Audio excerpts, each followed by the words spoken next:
अब मैं आपको क्वेश्चन 1 का थर्ड पार्ट का सॉल्यूशन बताता हूँ। क्वेश्चन नंबर 1 के थर्ड पार्ट में हमारे दो नंबर दे रखे हैं 867 एंड 255। हमें इन दोनों नंबर्स का एचसीएफ निकालना है यूजिंग इक्विवेलेंस डिवीजन एल्गोरिथम से। ठीक है, तो इक्विवेलेंस डिवीजन एल्गोरिथम आपको पता है A equal to B Q plus are.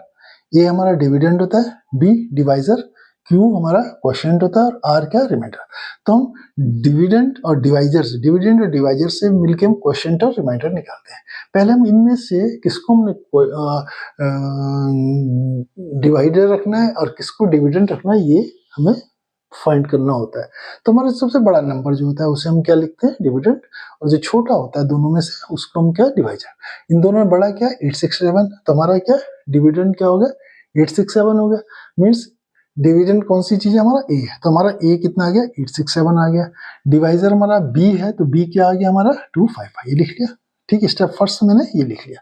अब इनको डिवाइड करेंगे, क्योंकि ये डिविडेंड है, ये डिवाइजर है, इनको डिवाइड करेंगे तो हमारे पास क्या, क्वोशिएंट और रिमाइंडर आ जाएगा।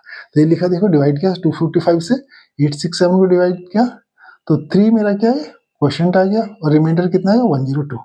तो मीन्स अगेन अब इसे किस फॉर्म में रखना है, इसकी form, A equal to B Q plus R. A कितना है 867, बी कितना है 255 ये, और क्यू कितना है 3, और आर कितना है 102।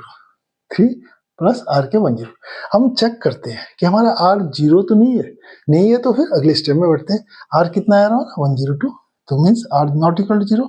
तो पिछले स्टेप का जो बी था, बी कितना था हमारे पिछले स्टेप में 255, तो ए कितना हो जाएगा 255।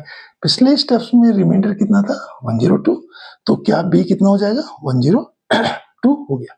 ठीक है, अब अगले स्टेप्स में चलते हैं।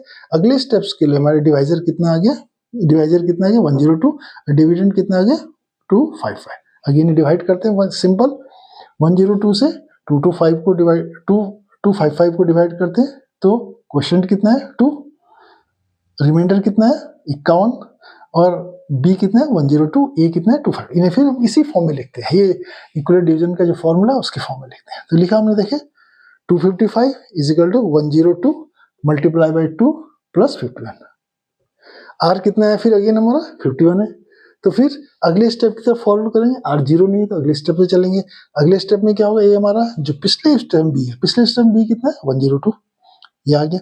पिछले स्टेप्स में हमारा जो आर है कितना है 51 है, वो क्या बन जाएगा अगले स्टेप में बी, तो बी कितना आ गया 51।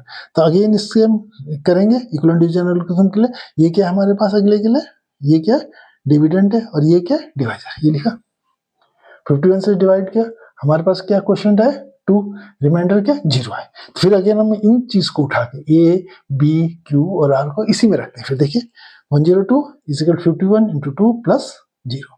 अब देखिए आर कितना 0 आ गया, तो 0 है, तो 0 में बी किया है हमारा जो होता है, जो बी जो होता है हमारा क्या होता है एचसीएफ हो जाता है। तो बी कितना 51, तो एचसीएफ हमारा कितना होगा 51 होगा। तो हमारे 867 और 255 को जो एचसीएफ कितना होगा 51 हुआ।